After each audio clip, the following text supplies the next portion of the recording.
Yes, people, welcome back to Subbed Off Early. This is Coach's Corner. So this is where we discuss everything about coaching, scouting, academy football, grassroots football, and everything in that subject, really. So today's topic is the hidden cost of academy football.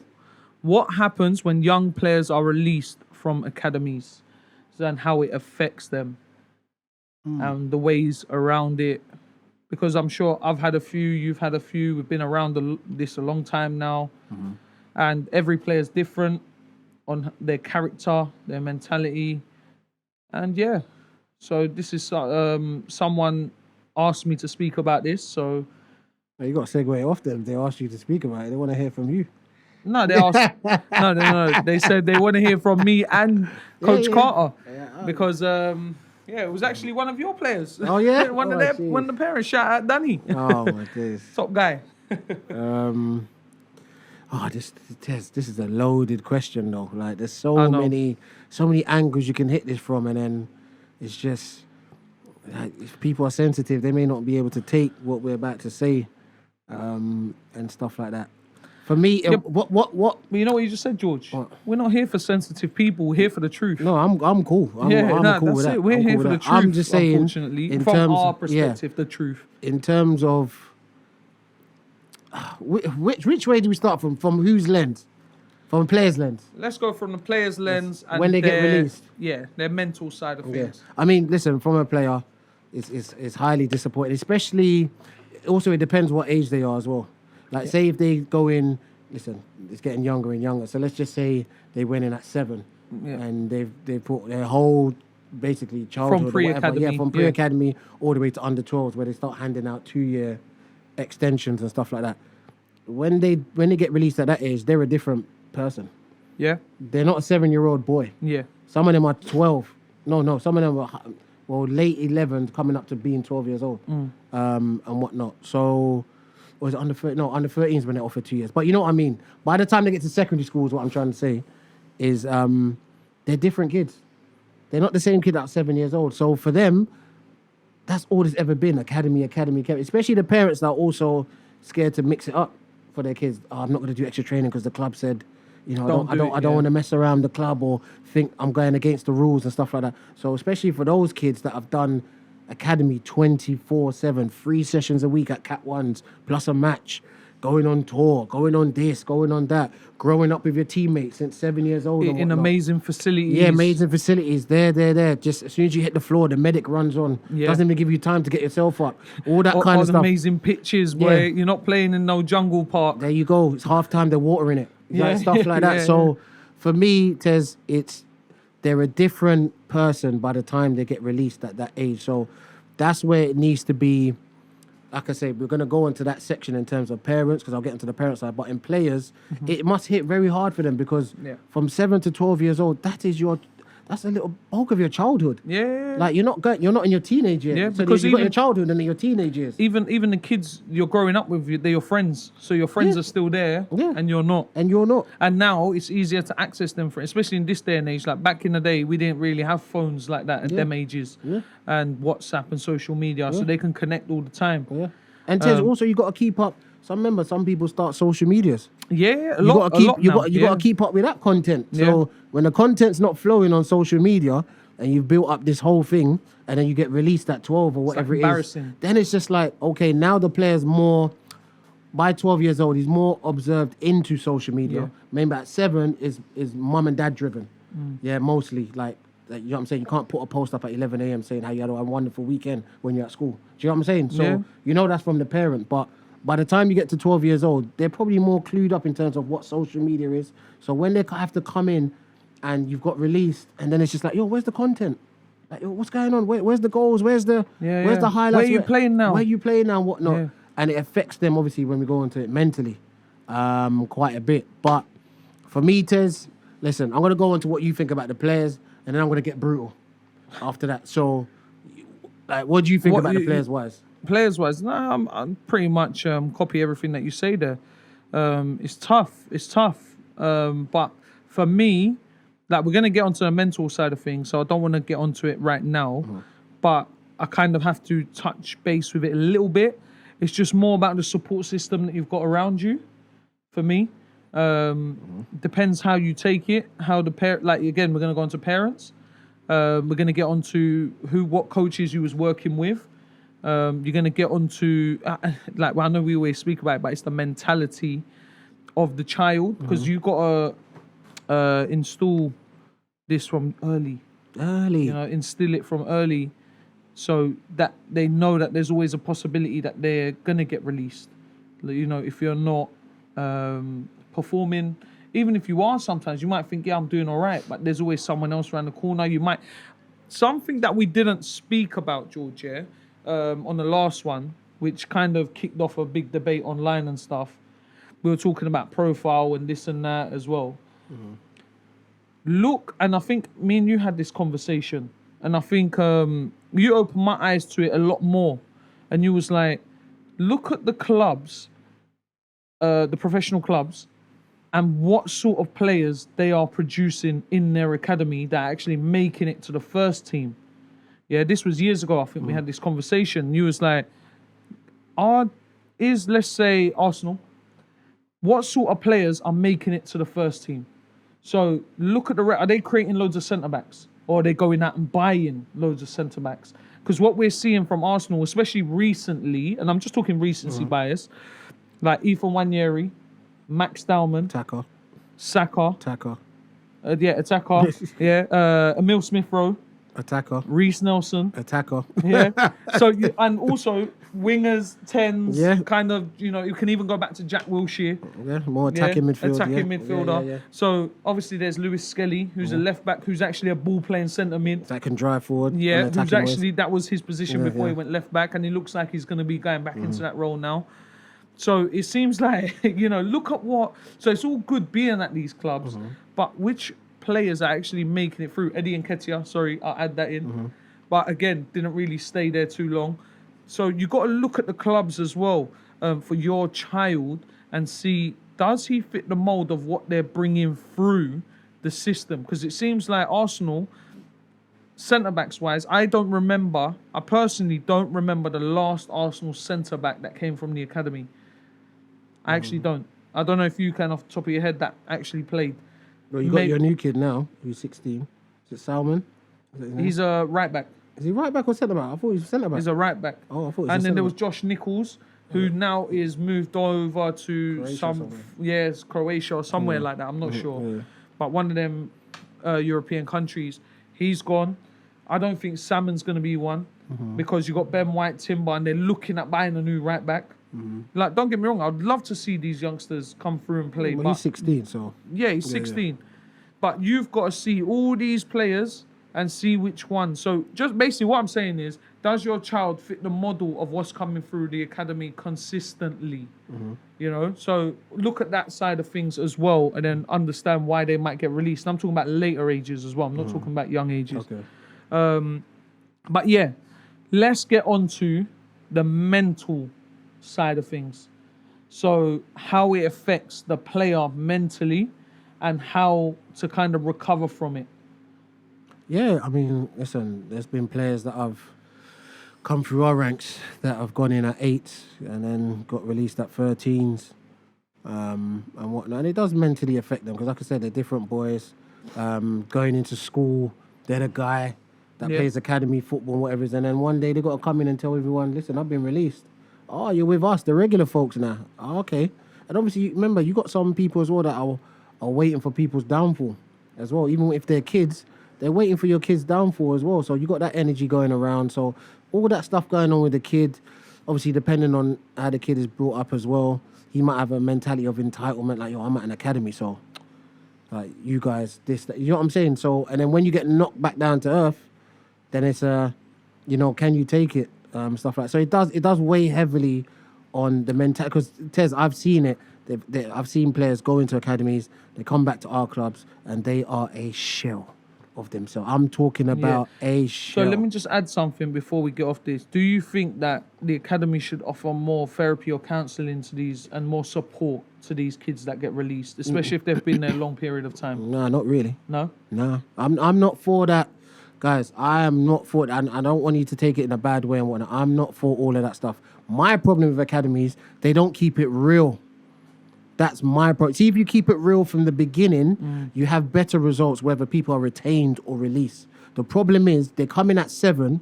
You tell them the stadium tours, the free tickets, the this, the that, all that Mascot, marketing yeah. to get them in. They think, remember, these are kids, so they think that and parents, a lot of them are doing it for the first time. So a lot of them think, oh my days, you love my son and you really care for him and this and that, and you have meetings with him and told us about this and what you see in the future, and we see him as the next this and this. And come to 12, 13, when they get released, you're looking for that care. You're looking for that, guys, like, I know we've come back down to earth, but can you give us a cushion to land on? You're looking for that. So that's what I blame academies on, is that they let these kids and parents enter the field of academy football without being real with them and telling them these are the possibilities that may happen. It's very nicey nice. It's isn't it? too nicey, and then it's just rock bottom. So do you, like you just said, so they have to be more honest, the academies. So that's what I'm saying. Because So that's what affects them mentally. You're saying you're doing well. Oh, you can improve on this area. So that's what I say, Tez. It's not about aftercare for me. It's about pro care. Yeah. Do you get what I'm saying? Yeah. Care for them enough to tell them the truth, so then you don't have to deal with aftercare. Yeah. And that's the problem. So when you start getting parents talking about, they dropped my kid and they didn't even help him out or this or that or whatever it is, in my mind, I'm like, anyway, I'm going to go on to the next thing anyway when I'm going to be brutal. But in terms of club-wise, like for me, if clubs give more pro care, they won't have to worry about aftercare so much. But since you're not giving pro care, Yeah. they should be doing more about aftercare. Yeah. But I'm not about aftercare. I'm about doing it before it happens. Because like you said, Tez, what are the numbers of kids that go through each year and stuff like that? How many make it pro from This is these what I'm academies? saying. The So margin therefore- is so small. So therefore, as academies, you know the numbers. So before they get into the building, whatever age group they are in, sit them down every single season and let them know the realities of what you're looking for, what's expected, and the realities of the other side of football. Because I saw a wild stat. I haven't got it, right? I haven't got the stat, but by the time a lot of these boys are in academies, by the time they turn 18, they're not playing football anymore. There you go. Or 21, whatever it is, they're not playing football anymore. I forgot the stat. I will get it up one day. But I saw it and I was like, that's mental to think. Because I feel like they need to let them know what other avenues and pathways there are for them. Because I've always said to look, I work with a lot of older players. So when I say to them, guys, you see what my job is? To get you prepared, to get paid to play football. And that's not just academy. Even if you can go play a good National League, step 1, step 2 team, a career. Because you see, a lot of them are very football driven. They love football. All right, cool. To make it to the top level, and when I say that is any professional team anywhere in the world, is very difficult, first of all, yeah? Yes, you might be able to. You might be the one that sneaks through. Maybe 1 or 2 of you. Hopefully, I pray, trust me. But if not, you can go and earn. Some of these budgets that these lower leagues, step 1, step 2 have are crazy. There's people earning like $3,000 a week in step 2. $3,000 a month even. That people go to work 9 to 5, don't get $3,000 a month. You know what I mean? They're literally killing themselves, working away all hours. You can go and play football and earn that much, and you can still work because you're only training twice a week or playing 4 times a week football. You can still have your little side hustle, your business or whatever. So prepare yourself for that. But again, I know you're gonna come on to the parents, so let me start first, yeah? So I think parents, remember, when you're in these places, build resilience in your child.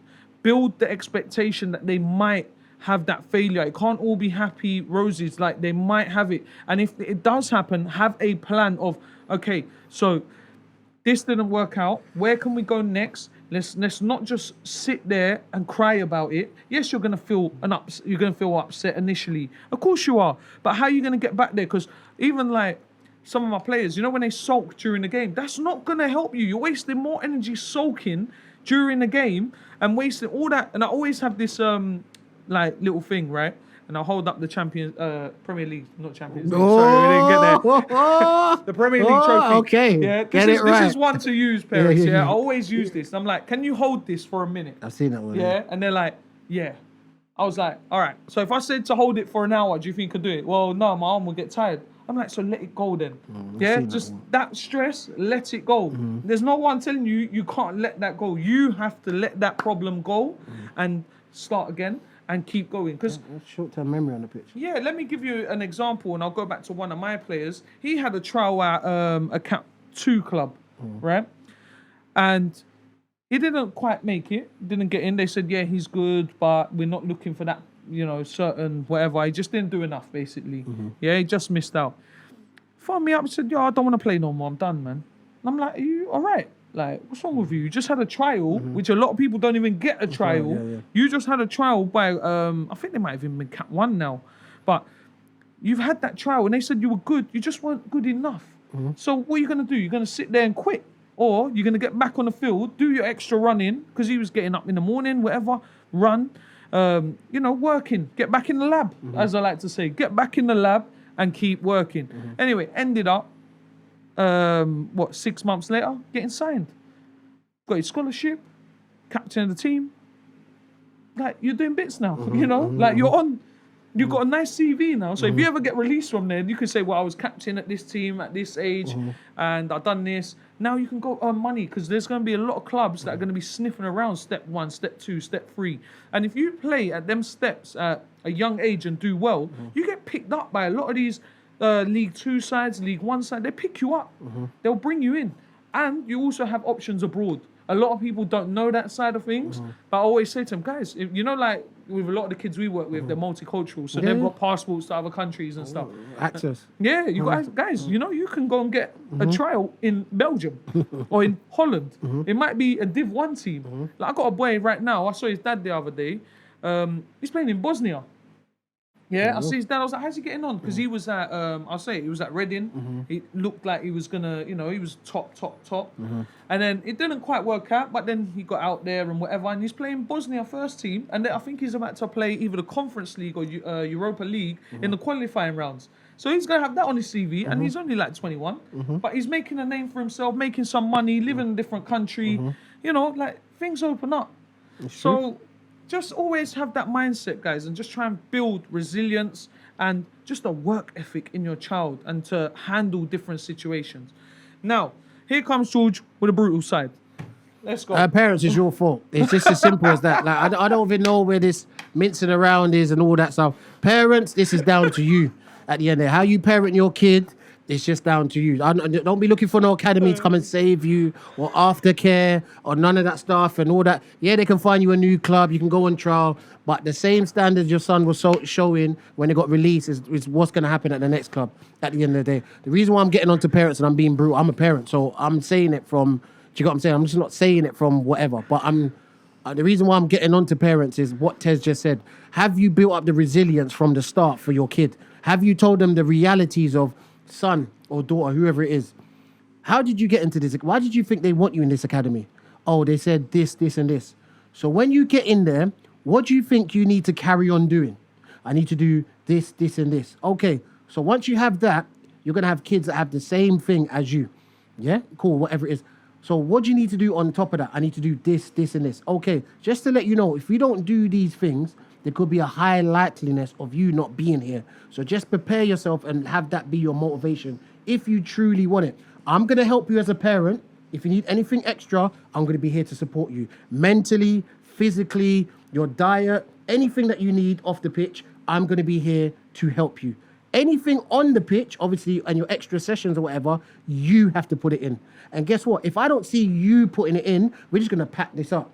Because I ain't doing under 7s all the way to under 12s. I know in my gut that you ain't been putting the full effort, but I need to wait for an academy to tell me that you're not good enough and you're going to get released. So, son, this is what it's going to be. Are you happy with that arrangement? Yes, I'm happy. So guess what? When your kid's going at 7, 8, 9, yes, he's changing as a boy, but his mentality is the same.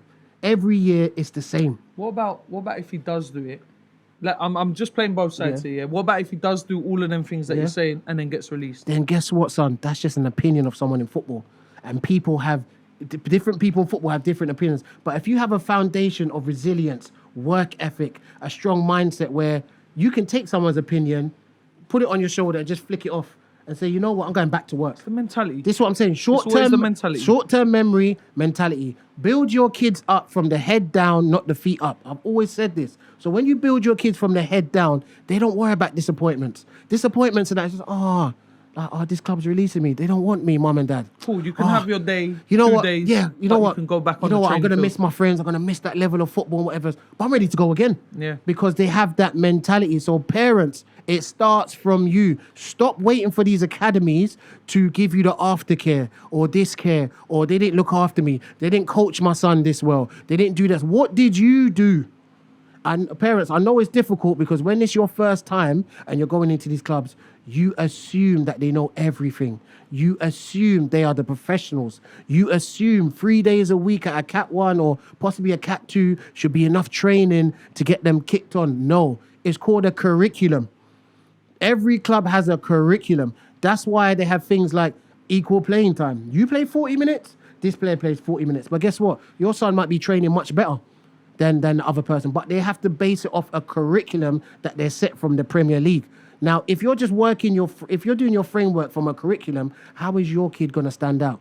How is your kid going to even survive above other kids? You need to do the extras. And extras test doesn't mean go and do extra sessions. That doesn't mean do extra sessions. Keep building your son or daughter's mentality every single year. Every month, whatever it is, just a little percentage and whatnot. And that's what's going to carry them through. And then guess what, Tez? When they have that mentality, if they tell you, Mum, Dad, I want to be a footballer. You know what, son?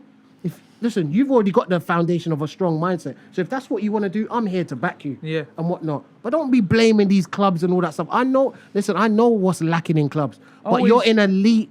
Sorry, Tez. You're in an elite football environment. So when you're in an elite football environment, guys, you need to have that mindset. And you need to have that mindset on the bad side You've got to have an too. elite mindset. Yes, Yeah. you need to have it on the other side. Not just having an elite mindset that everything's going to go well. Guys, any pro footballers that you talk to that had League 2 experience, League 1, Premier League, champ, they will tell you you will have more of this than you are going to have of this. So if you don't have the mentality that when you're doing this, you can keep this and then sometimes go that way, that is where you're going to suffer.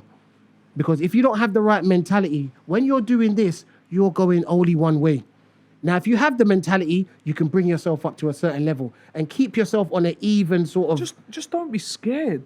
Like even... Sorry, Tez, I went off a bit a little bit there. It's cool, man. No, I agree with what you say. Obviously, it wasn't as brutal as I thought you was going to be. I'm just passionate with it that parents, it's just your It's just fault. funny the way you say it. Parents, it's all your fault. Yeah. But yeah, no, I just wanted to play the other side because, yeah, I get that side of things. But that's why I was like, look, what about if they're doing everything right? And you gave a good answer there because, like, we always talk about mentality and resilience. And this is our thing. Like, you got to be, remember, in this world, you're pretty much alone. Everything you go out, not the kids, obviously, you've got your whatever. But when you grow up, you've got to pay your bills. Yeah. You've got to find a way to support yourself. When you go out on the street and start walking and or driving, you need to be able to do it. Or taking a bus, you can't just keep holding people's hands.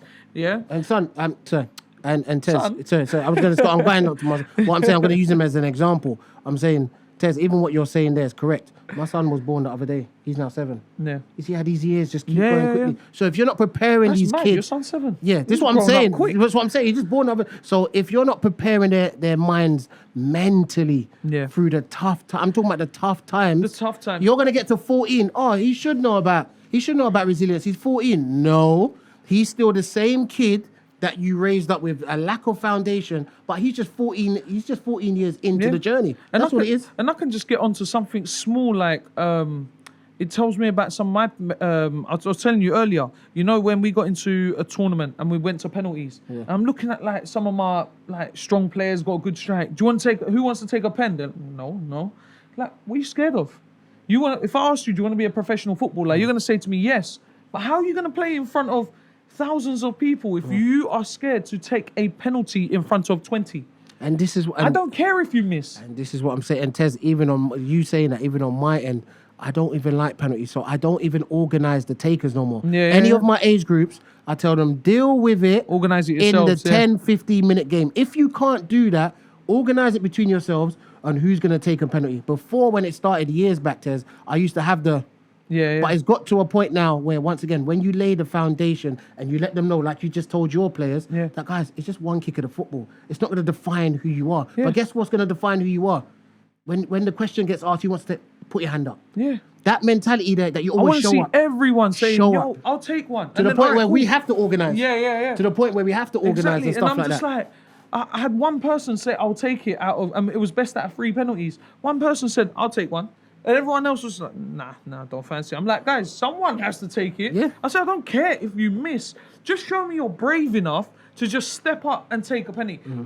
The game is penalty. Someone's going to miss, guys. It is what it is. Someone's going to lose. Yes. Someone's keeper's going to guess. Did you just the see right Harry way. Kane the other day? Yes. Did you see Harry Kane? You see Eze. You Okay. see Gabriel. Okay, all right then. You know what I mean? But These guess what? guys- it happens. But guess what? Great example. Harry Kane missed the penalty. Oh, I've got to take it again. Did he give it to somebody else? You know Harry Kane's one?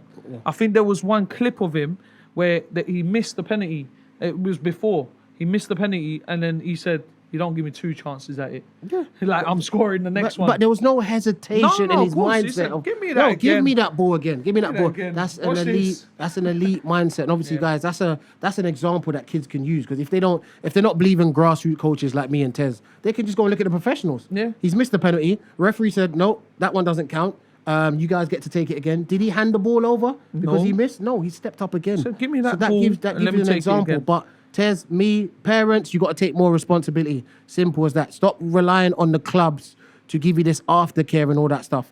For me, clubs, obviously, you may not be listening to me and Tez. That's fine. That's cool. Just our opinion. Yeah. Give more of these players pro care. yeah, man. That's what you need to give them. And guys, or should I listen. say, Tez? Maybe that's the wrong word. Pre-care. Pre-care. Pre-care. Sorry, look, not pro-care. Pre-care. One thing to say as well, just is to players and parents, football is the best job in the world. Yeah. But it is the most ruthless job in the world.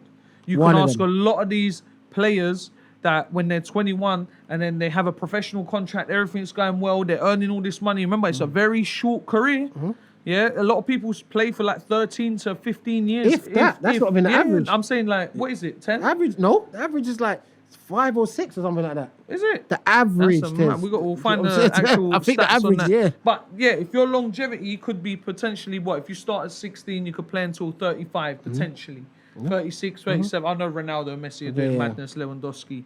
But yeah, but you're looking pretty much around the 10-year career. In that 10 years, look after your money, first of all, one tip. Mm-hmm. But also, yeah, just make sure that you're the best that you can do, best that you can be every aspect. Mentally, socially, physically. These are 3 things that you have to make sure that you're looking at. And Tez, even finishing off on the parents, guys.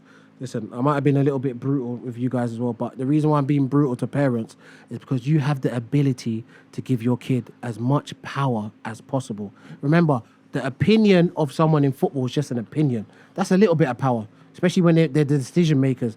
But the majority of the power, parents, you can pass that down to your kids. Because when you're real with them and they're real with themselves and they're strong mentally, it doesn't matter what opinion comes their way. Whether it's good, bad, ugly, it doesn't matter. They just know how to take every single scenario. And the thing is, it takes you further in life that way This as well. is what I'm Because saying, not Tez. everyone's going to like you in your life. It's no not- one. It's not going, guys, it's not going to happen. So parents, give your kids more power in the right way. Yeah. Give them more power mentally. Because you have the ability to do that. But if you're gonna give academies the power to shift your child mentally, Yeah. then that's on you. If they can shift your emotions That's that on quick you. and you're holding on to that stress and that whatever that person said, like you said, it's all opinion based. Yeah. Yeah, even this is our opinion.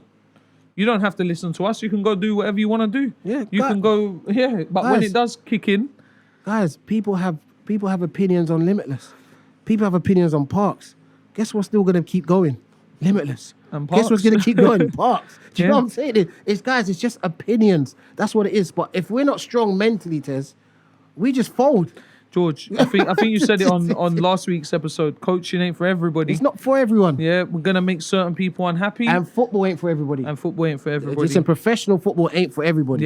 Yeah, that's the key Yes, word. yeah. Professional football and Ain't- academy football is not for everybody. for everybody. Be ready for it because it is a journey. It's a enjoyable journey, but it can become very ruthless and traumatic very quickly And Tez, if you're not handled the right way. I even like, see when you said about if you can't handle taking a penalty in front of 20 people, Yeah. how you going to do it in 20,000? That's why I loved when the sidelines is buzzing. As long as nothing rude and stuff like that gets said, Yeah. I like it when it's loud and it's shoot, pass, cross it, all yeah. that stuff, because it lets me know what type of mentality a player has. Do you still keep calm and play your own game? Yeah. That's Or what do you lets let me it know. affect you? Or Yeah. do you let that crowd over there affect you and whatnot? I had a parent the other day tell me, we should have took the penalties on the other end because you had loads of people behind the goal affecting the penalty. I'm like, that's what I want. Yeah. I want people behind the goal. There's nothing better than winning when you're under pressure. I want my players under pressure because the quicker they can deal with that, the quicker they can deal with life. Yeah. And if they want their football to be their life, the quicker they can deal with that too. So when people are yelling and screaming and all that kind of stuff, it's just like... Because you know what? You see the characters come out. You Of some see people. it. Some of them get proper annoyed. But you know the ones that score and they're like... they come... they'll look at the crowd like, Yeah, I like that. yeah. It shows me some character. Yeah. Like, calm down. I hear what you're saying, but I'm on the pitch. Yeah, I'm dealing with Don't it. worry about that. I yeah. scored. What Yeah, now? yeah. What now? But Yeah, it's good because even them people there, they're just having a bit of fun as Yeah. well. But imagine if you're playing in front of how many thousands of fans, you're not just gonna have people just shouting and screaming a little bit. You're gonna have people swearing about your mum, Just your dad. They're gonna say all the sorts. yeah, all sorts. All sorts. So yeah. But yeah, that was Coach's Corner, guys. I hope that kind of broke it down a little sorry, bit for you parents. guys. Don't backtrack now. Yeah, but if there's anything you lot want us to discuss, look, we're happy to discuss, guys, man. We're here. Put it in the comments. Look, TikTok's been popping off. YouTube, you got to put more in the comments, guys. And stop messaging us directly. Put it in the comments so we can see it. Because sometimes your messages will go down the list and I'll forget. Like this was actually mentioned to me probably about 4 months ago. And I still haven't. And then I bumped into him and then he was like, Tez, when are you going to speak? I was like, put it in the comments because I can see them. But yeah. Guys, subbed off early. Coach's Corner pod. Oh, well, I messed that completely up. Subbed off early podcast. Coach's Corner segment. Guys, We'll see you soon. peace out. Peace.